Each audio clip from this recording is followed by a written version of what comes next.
Solution क्या होते हैं, और फिर हमने इसका बात की थी टाइप्स की। आज अपने बात करते हैं कंसंट्रेशन यूनिट्स।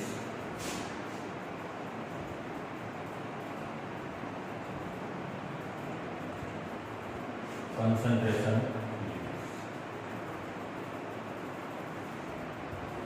देखो, एक्चुअली में अपने कंसंट्रेशन यूनिट्स के नाम से पढ़ के आ रहे हैं इस पॉइंट में।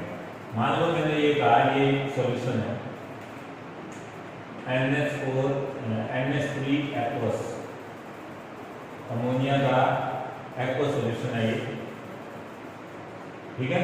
और मैं ये कहता हूं कि ये जो अमोनिया का जो एक्वस सॉल्यूशन है, ये जो सॉल्यूशन है इसके अंदर अमोनिया, ये जो सॉल्यूशन है इसका ये जो वॉल्यूम है, ये वॉल्यूम मैंने ये कह दिया कि ये मान लो 1 लीटर, ठीक है, 1 लीटर। और इस 1 लीटर सॉल्यूशन में मैंने ये कहा कि अमोनिया का जो वेट है ये मैंने ये कह दिया, मान लो ये 17 ग्राम, ठीक है। अब देखो ये जो मैंने इतना आपको बताया है, अब इस सॉल्यूशन को देखने के जो टाइप्स हैं, तरीके जो हैं, अलग अलग ह्यूमंस के अलग अलग हो सकते हैं। एक कैंडिडेट आया, इस सॉल्यूशन को उसने देखा और वो इसको ऐसे कह सकता है कि 17 ग्राम पर लीटर, एक आंसर ये दे सकते। उसके कहने का क्या है, बोले 1 लीटर सॉल्यूशन में जो अमोनिया है वो 17 ग्राम डिजॉल्व, एक ने आंसर ये। अच्छा, दूसरा आया, इसने सॉल्यूशन को देखा और वो यूं कह सकता है 1 मोल पर लीटर। क्यों? क्योंकि 17 ग्राम में अपने को पता है कि 17 ग्राम मीनिंग क्या होता है, 1 मोल, तो वो ऐसा भी कह सकता है। अच्छा, थर्ड कैंडिडेट आया और उसने आंसर दे दिया, क्या? उसने आंसर दिया 6.023 into 10⁻²3 पर लीटर, ठीक है, पार्टिकल पर लीटर। मतलब 1 लीटर में अमोनिया के इतने सारे पार्टिकल हैं। हमें पता है कि भाई 1 मोल का होता है 6.023 into 10⁻²3 पार्टिकल। तो ये क्या है, केवल व्यू है क्या सॉल्यूशन में जो सॉल्यूट है उसका व्यू, मतलब जो गिवन सॉल्यूशन है उसमें सॉल्यूट का क्या परसेंटेज है। कोई हो सकता है परसेंटेज देके, परसेंटेज में कि सॉल्यूशन कितना परसेंट है, सॉल्यूशन जो है उस सॉल्यूशन में सॉल्यूट कितने परसेंट है, तो कोई हो सकता है फोर्थ कैंडिडेट इसको परसेंटेज में देखे कि विले का परसेंट कितना है सॉल्यूशन में, है ना। तो केवल व्यू है, बस यही है कंसंट्रेशन यूनिट्स का मीनिंग। व्यू है, टाइप्स ऑफ व्यू है, सॉल्यूशन है को देखने का एक प्रकार का तरीका है। कोई सॉल्यूशन में सॉल्यूट के ग्राम देखेगा, कोई सॉल्यूशन में सॉल्यूट के मोल देखेगा, कोई सॉल्यूशन में सॉल्यूट के परसेंटेज देखेगा, है ना। तो ये टाइप्स ऑफ व्यू है और कुछ नहीं है। क्लियर हो बात ये? तो कंसंट्रेशन यूनिट के नाम पे अपने क्या पढ़ रहे हैं, अपने पढ़ रहे हैं सॉल्यूशन में सॉल्यूट को देखने के तरीके, ठीक है। तो देखो इसमें पहली जो अपने टोटल यूनिट पढ़ेंगे वो 12 यूनिट पढ़ेंगे। पहले आप इन यूनिट्स को आप ध्यान से, पहली यूनिट पढ़ेंगे अपने weight by weight percent. Second unit अपने पढ़ेंगे volume by volume percent. Third unit अपने पढ़ेंगे weight by volume percent. Fourth unit अपने पढ़ेंगे volume by weight percent. 5 number unit अपने पढ़ेंगे ppm और 6 नंबर ppb। 7 नंबर अपने पढ़ेंगे स्ट्रेंथ और 8 नंबर अपने पढ़ेंगे मोलैरिटी। 9 number molarity. 10 नंबर अपने पढ़ेंगे मोल फ्रैक्शन। 11 नंबर अपने पढ़ेंगे फॉर्मेलिटी और 12 नंबर अपने पढ़ेंगे नॉर्मल। रिन्यूएबिलिटी यूनिट है, ये बहुत इंपॉर्टेंट है। जिसको ये यूनिट समझ में आ रही है, इसका आता है ऊपर वाले यूनिट में, उनको तो कोई प्रॉब्लम ही नहीं है। ठीक है, ये थोड़ा सा अपने को ध्यान से समझना। अब अपने बात करते हैं फर्स्ट यूनिट, क्या है? Wait by weight percent. देखो, इनको समझाने से पहले मैं आपको एक चीज बता देता हूं। वेट बाई वेट परसेंट में देखो क्या है, अपने ये कहेंगे कि 100 ग्राम सॉल्यूशन होगा हमारे पास, और 100 ग्राम सॉल्यूशन में अपने ये कहेंगे जो सोल्यूट है ना, उसके कितने ग्राम। ये अपने वॉल्यूम बाई वॉल्यूम में अपने ये कहेंगे कि हमारे पास 100 ml सॉल्यूशन है, और इसमें सोल्यूट है ना, वो कितने ml, इस 100 ml सॉल्यूशन है ना। ऊपर वाली जो टर्म्स आ रही है ना, ये तो है सोल्यूट की, और नीचे वाली टर्म्स है सॉल्यूशन, वेट वॉल्यूम है ना, इस प्रकार से। जैसे थर्ड यूनिट थर्ड है, तो अपने देखो नीचे वाले टर्म्स क्या वॉल्यूम है, तो मैं कहूंगा वॉल्यूम किसका? सॉल्यूशन का। तो 100 ml सॉल्यूशन में अपने ये चेक करेंगे कि सोल्यूट के ग्राम कितने। ठीक है, ऐसे फोर्थ यूनिट में नीचे वाला टर्म वेट है, तो कहेंगे 100 ग्राम सॉल्यूशन में सोल्यूट का ml कितना है। ठीक है, इस प्रकार से अपने चारों की चारों यूनिट से पढ़ेंगे। ठीक है, आगे भी ये सारी की सारी यूनिट इसी प्रकार है, बस थोड़ा सा इंटरनली मैटर अपने को समझना है। तो देखो, वेट बाई वेट परसेंट, मैं इसको कैसे डिफाइन कर सकता हूं कि वेट बाई वेट परसेंट क्या होता है। ठीक है ना, तो क्या लिखेंगे? अमाउंट ऑफ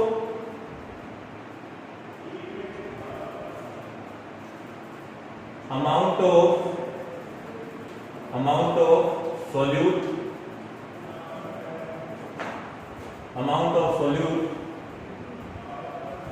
किसमें?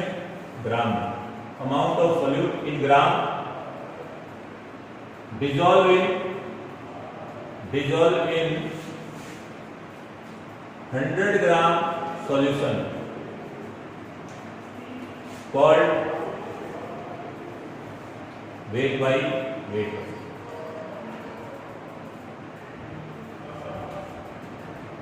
ठीक है, अच्छा एक और ध्यान रखो, ये जितना भी पार्ट में पढ़ेंगे ना, तो इस पार्ट में एक यूनिक इस चीज को ध्यान रखना कि जब भी मैं सॉल्यूट की बात करूंगा तो इसको मैं बी से लिखूंगा, जब भी मैं सोलवेंट की बात करूंगा तो मैं इसको ए से लिखूंगा, और जब भी मैं सॉल्यूशन की बात करूंगा तो मैं इसको एपी से लिखूंगा, इससे बात। ठीक है, तो इसका मैं क्या फॉर्मूला लिख सकता हूं? इसका फॉर्मूला क्या हो गया? That means weight by weight percent is equal to क्या होगा? क्या था? अमाउंट ऑफ सोल्यूट किसमें? इन ग्राम, है ना, इन ग्राम।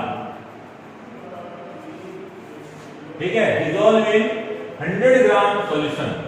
ठीक है, तो क्या करूंगा? वेट ऑफ सोल्यूट इसमें ग्राम में। ठीक है, और वेट ऑफ सॉल्यूशन इसमें ग्राम में, और परसेंटेज इसलिए इनटू 100। ध्यान रखो, 100 के पीछे जब भी अपने किसी के पार्ट लेते हैं तो उसको परसेंटेज बोलते हैं, है ना। तो ये आपको ध्यान में रखना है। ऐसे मैं चाहूं तो इसको ऐसे भी लिख सकता हूं, ये देखो, वेट बाई वेट परसेंट क्या है? वेट ऑफ सोल्यूट, है ना, सोल्यूट को बी से लिख रहे हैं तो मैं लिख सकता हूं WB इसमें ग्राम में, बटा वेट ऑफ सॉल्यूशन, है ना, तो WAB, सॉल्यूशन को AB से लिख रहे हैं हमने, WAB किसमें? ग्राम में, है ना, इनटू 100। ठीक है, ये हमारा, हालांकि हमने 11th में बहुत अच्छे तरीके से इसको पढ़ा हुआ है। ठीक है, तो फिर भी अपने एक बार इसको रिपीट कर लेते हैं। 11th में हमने अच्छे तरीके से इसका सारा डिस्कशन किया हुआ है, इससे रिलेटेड क्वेश्चन भी किए हुए हैं खूब सारे, है ना। तो यदि पिछले साल की कॉपी किसी के पास है तो डायरेक्ट उसी कॉपी से ही सारा मैटर भले उतार लेना, कोई दिक्कत नहीं है। ठीक है, ये सारा टर्म्स ऐसे चल रहा है। बस इस लेसन में जो मेजर पार्ट अपने को करना है वो कोलिगेटिव प्रॉपर्टी और वन ऑफ फैक्टर है। ठीक है, उसको अपने को ध्यान से पूरा समझना है। बाकी ये सारा वेक्टर 11 का है। अब देखो, मान लो मैंने क्वेश्चन ये दिया, क्वेश्चन है कि ये मेरे पास एक सॉल्यूशन है, इस सॉल्यूशन को मैं ये कह देता हूं, मान लो ये NH3 का एक्वा सॉल्यूशन ऑफ NH3, और इस सॉल्यूशन में मैंने ये कहा कि जो WAB है, मतलब जो सॉल्यूशन का जो वेट है वो मैं आपको बता दूंगा, और इस सॉल्यूशन में मैं आपको WB है ना, इसके अंदर जो WB है वो मैं आपको बता दूंगा। आपको बताना है वेट बाई वेट परसेंट, ठीक है। अच्छा, एक सिंपल सा क्वेश्चन देखो, मैं आपको ये मैंने ये कहा कि 100 ग्राम सॉल्यूशन है, और 100 ग्राम सॉल्यूशन में 50 ग्राम जो है ना वो सोल्यूट है, तो 50 ग्राम क्या होगा? सोल्वेंट। मतलब मैं ये कहूं कि इस सोल्यूट का कितना परसेंटेज है? 50%, और सोल्वेंट का भी कितना परसेंट है? 50%। तो आपका आंसर कितना आ गया? आंसर आ गया 50%। भले आप फॉर्मूला लगा के आंसर निकाल लो, ये है ना। ये कितना दिया है? 100 ग्राम। 100 किसका कितना दिया है? 50। तो 100 से 100 कटा हो जाएगा, कितना आ गया? 50%, है ना। तो आप डायरेक्ट भी ध्यान से, जैसे मान लो सेकंड क्वेश्चन मैंने ये दिया, सेकंड क्वेश्चन मैंने ये दिया कि मान लो मैंने ये कहा ये 100 ग्राम सॉल्यूशन है, और 100 ग्राम सॉल्यूशन में ये है ना, ये मान लो मैंने कहा ये 10 ग्राम है, तो ये 100 में 10 ग्राम ये है, मतलब इसने कितना परसेंट ऑक्यूपाई किया? 10%। ये तो आंसर आ गया, है ना। ऐसे मान लो मैं ये कहूं, तीसरा क्वेश्चन मान लो मैंने ऐसे कहा कि ये 50 ग्राम है, और 50 ग्राम NH4 एक्वस के सॉल्यूशन में ये मान लो मैंने कहा ये 2 ग्राम है, तो वेट बाई वेट परसेंट कितना आएगा? तो वेट बाई वेट परसेंट, तो परसेंट देखना है, मतलब 100 के पीछे देखना है। तो जब 50 में 2 है तो 100 में क्या होगा? 4, यानी 4% होगा, है ना। चलो एक क्वेश्चन और देखते हैं।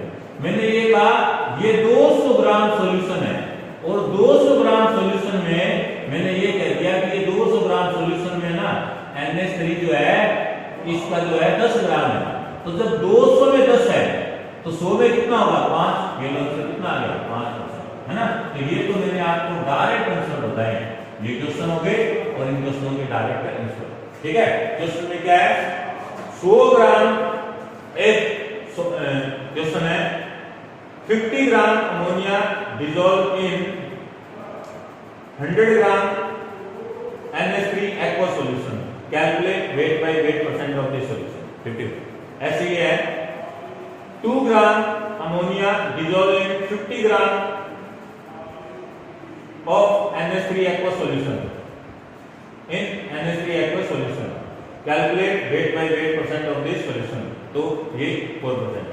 भले आप फॉर्मूले से आंसर निकालो, यही आंसर आएंगे, कोई प्रॉब्लम नहीं है, ठीक है।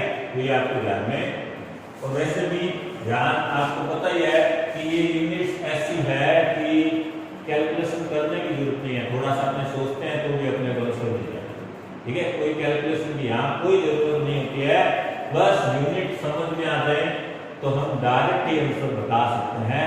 थोड़ी बहुत कैलकुलेशन है माइंड में भी करके अपने डायरेक्ट आंसर बता सकते हैं, इसमें कोई दिक्कत नहीं, ठीक है। तो प्रैक्टिस ही है, जितनी ज्यादा आप प्रैक्टिस करोगे ना, सारी की सारी यूनिट अपने आप ही समझ में आने लग जाएगी, है ना।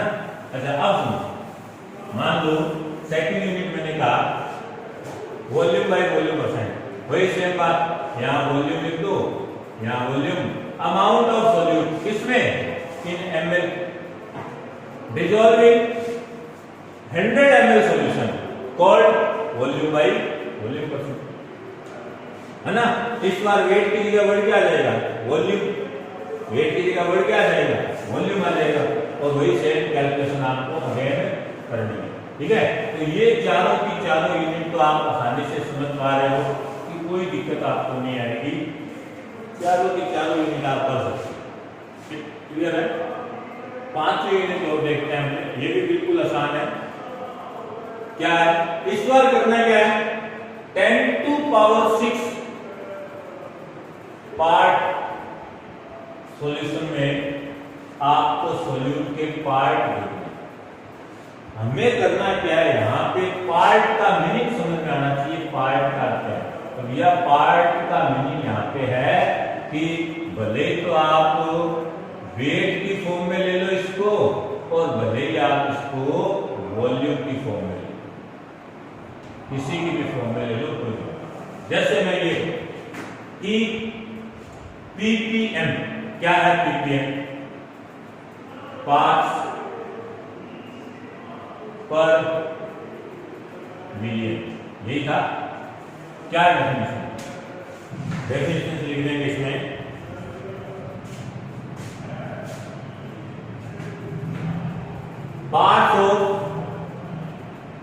parts of solute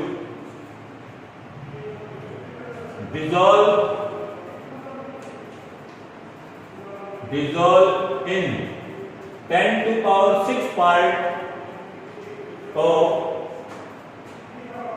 solution called, ठीक है क्या, सेकंड क्या आ जाएगा, पीपीएम। क्या कहा था, पार्ट्स का मीनिंग किसी भी फॉर्म में ले लो, वेट की फॉर्म में ले लो चाहे वॉल्यूम की फॉर्म में ले लो। तो मैं कहूंगा क्या, यहां पे पार्ट ऑफ सॉल्यूट और यहां पार्ट ऑफ सॉल्यूशन, ठीक है, इनटू 10 टू पावर 6। वहां पे 100 ग्राम का, ठीक है ना, 100 ग्राम 100 ml को इनटू 100 कर लेते हैं, परसेंटेज देते हैं तो इनटू 100 करते हैं, पीपीएम देते हैं तो इनटू 10 टू पावर 6 करते हैं, पीपीबी लेंगे 10 टू पावर 9 करते हैं, ठीक है। तो ये हो गया। अभी मैंने बताया था पार्ट्स का मीनिंग क्या है, वेट की फॉर्म में या फिर वॉल्यूम की फॉर्म में। अच्छा मैं वेट की फॉर्म में लिखूंगा तो फॉर्मूला ऐसे हो जाएगा, वेट की फॉर्म में पार्ट ऑफ सॉल्यूट मतलब weight of solute WB upon WAB, ठीक है, ये भी ग्राम में होगा और ये भी ग्राम में, इनटू 10 टू पावर 6, या तो यूं लिख दो, है ना, या फिर आप इसको यूं भी लिख सकते हो, ppm वॉल्यूम की फॉर्म में लिखो तो वॉल्यूम ऑफ सॉल्यूट किसमें, ml में, VAB किसमें, ml में, इनटू 10 टू पावर, ठीक है। तो ये इसमें आपको ध्यान रखना। अच्छा एक और चीज, आप इसको चाहो तो आप यूं भी लिख सकते हो, ppm WB gram upon WAB gram into 10 to power 2 into 10 to power 4, है ना। और अभी आप ये पढ़ के आए हो इनटू 10 टू पावर 2 मीनिंग 100 से है ना, तो आप इस इतने को क्या लिख सकते हो, इतने को लिख सकते हो वेट बाई वेट परसेंट। तो पीपीएम का वेट बाई वेट परसेंट से रिलेशन क्या हो गया कि ppm equal to weight by weight percent into 10 to power 4। ये आपको रिलेशन मोस्टली याद रखना है, यूनिट कन्वर्जन में काम आता है। और दैट आपको क्वेश्चन में ये दे दिया कि कोई भी सॉल्यूट है और उसका वेट बाई वेट परसेंट की फॉर्म में आपको आंसर दे दे और पूछे सॉल्यूशन का पीपीएम में आंसर क्या रहेगा, तो आप ये फॉर्मूला यूज कर सकते हैं, ठीक है। तो ये हो गया पीपीएम। अच्छा पीपीबी गए पार्ट्स पर बिलियन, बस बिलियन की जगह बिलियन आ जाएगा।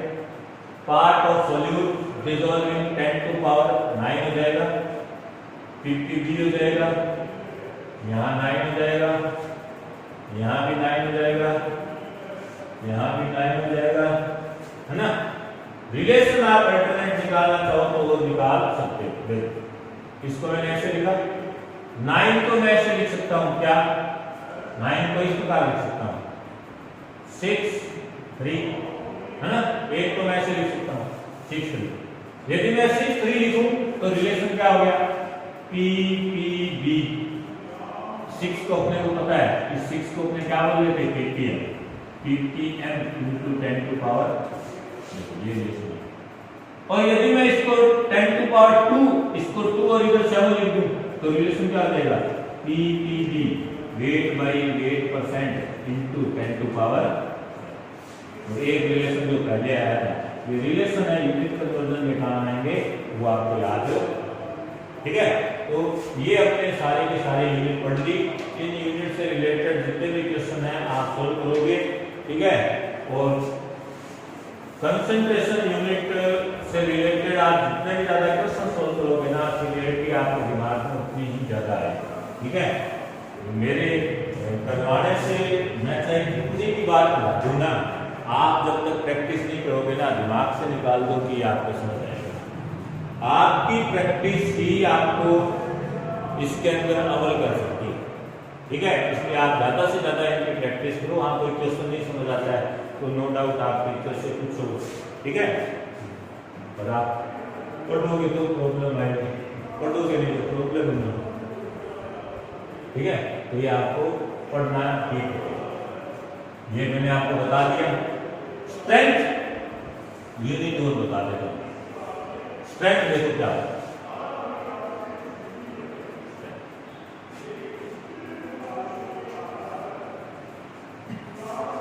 देखो स्ट्रेंथ क्या है कि इस बार अपने को करना क्या है, जैसे इसमें मैंने आपको बताया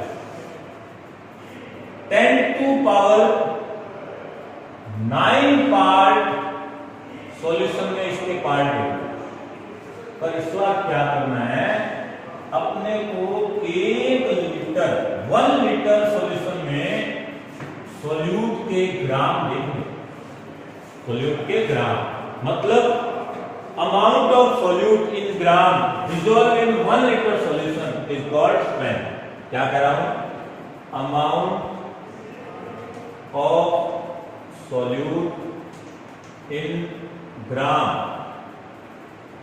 dissolved in 1 liter solution is called strength। Clear. Next देखो क्या लिख सकता हूं, strength amount of solute in gram. Solute को 20 लिख रहे थे, ग्राम में मतलब वेट हो गया, मतलब वेट ऑफ सोल्यूट है ना। सॉल्यूशन लीटर में मतलब वॉल्यूम ऑफ सॉल्यूशन, इसमें लीटर में है ना। इसी का आप भी लिख सकते हो। अच्छा, वेट ऑफ सोल्यूट किसमें था भैया, ग्राम। वेट ऑफ सोल्यूट को सोल्यूट के लिए बी, डब्ल्यू बी, सॉल्यूशन के लिए वॉल्यूम को किससे लिखते हमने, सॉल्यूशन को ए बी से, तो ये हो गया बी ए बी। ये लीटर में था और ये, ठीक है। क्या यूनिट क्या रहेगी स्ट्रेंथ की, यूनिट ये देखो, ये ग्राम और ये लीटर, यूनिट आ जाएगा ग्राम पर, ठीक है। बस ये इसका क्वेश्चन में गए। फिर मान लो मैंने ये क्वेश्चन दिया, ये मैंने ये कहा ये H2SO4 का एक्वा सॉल्यूशन है, और इस सॉल्यूशन में मैं आपको ये कहता हूं कि जो VAB है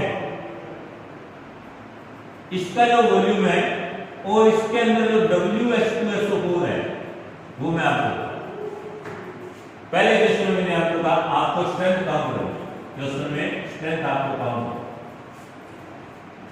पहले क्वेश्चन में मैंने आपको ये कहा है, मान लो आपके पास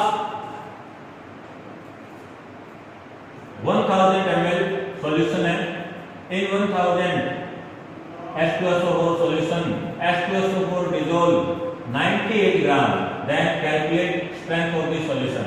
क्या करेंगे, 1000 ml मतलब 1 लीटर में 98 ग्राम है, क्या करेंगे आंसर 98 ग्राम पर लीटर। ये आंसर हो गया। अच्छा, सेकंड क्वेश्चन मैं कह रहा हूं इन 500 ml H2SO4 aqua solution 98 gram H2SO4 is dissolved, then calculate strength of this solution।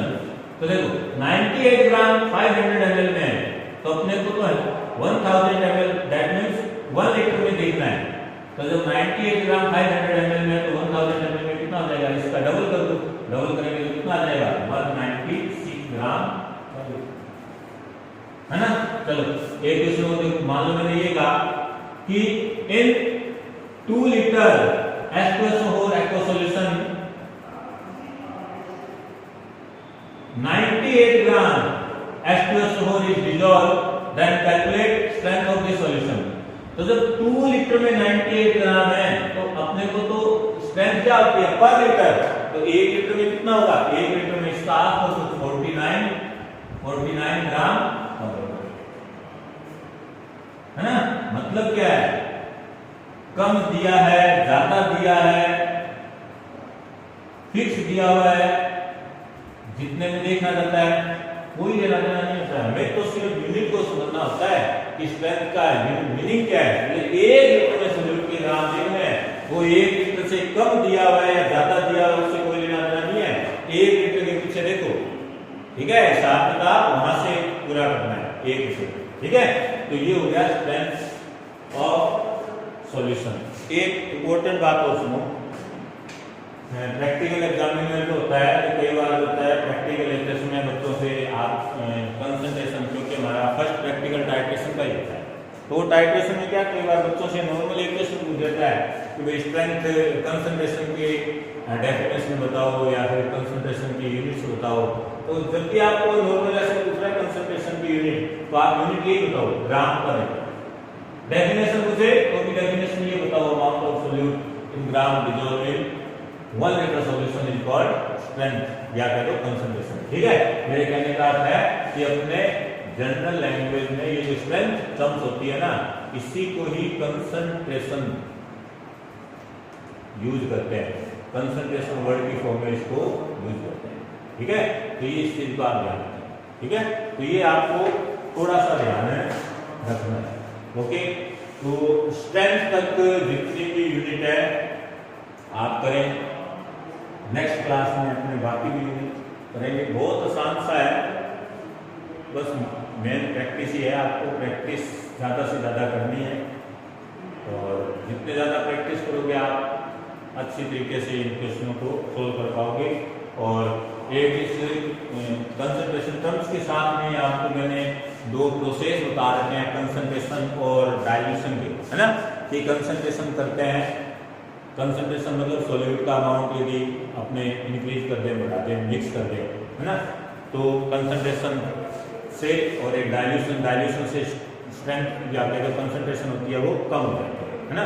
तो ये डाइल्यूशन और कंसंट्रेशन वाले ये जो 2 प्रोसेस बता रखे हैं मैंने सॉल्यूशन में, उनसे रिलेटेड आप क्वेश्चन करोगे तो ये सारे के सारे आप जितने भी कंसंट्रेशन यूनिट्स है, टर्म्स है, ये क्लियर हो जाएगी। इसके साथ में भी एक बात मैंने ये भी बता रखी है कि इनमें से कंसंट्रेशन जो टर्म्स होती है, ये यूनिट्स होती है, कुछ टेम्परेचर डिपेंडेड है और कुछ टेम्परेचर इंडिपेंडेंट है, ठीक है। जिनमें भी वॉल्यूम वर्ड आ रहा है, वॉल्यूम आ रहा है, ठीक है, तो ऑल आर टेम्परेचर डिपेंडेंट, ठीक है। और जिनमें वॉल्यूम वर्ड नहीं आ रहा है तो आप उनको क्या बोलोगे, टेम्परेचर इंडिपेंडेंट, ठीक है। जैसे 12 की मैं बात कर लेता हूँ, ये टेम्परेचर डिपेंडेंट है या नहीं, ये है, वॉल्यूम आ रहा है, ये भी है, ये है कि नहीं। बोले यहाँ पार्ट की बात होती है, पार्ट का मीनिंग होता है वेट है या वॉल्यूम है, कुछ भी हो सकता है, ये भी है भी और नहीं। स्ट्रेंथ लीटर आ रहा है, टेम्परेचर डिपेंडेंट, ठीक है। मोलैरिटी है नहीं, मोलैरिटी नहीं, मोल फ्रैक्शन नहीं, फॉर्मेलिटी है ना। अगर ये टर्म्स करेंगे तो अपने को समझ आ जाएगा।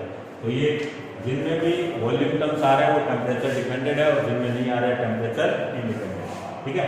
नेक्स्ट क्लास में अपने बात करेंगे अदर जो यूनिट बची हुई है उनके बारे में, ओके।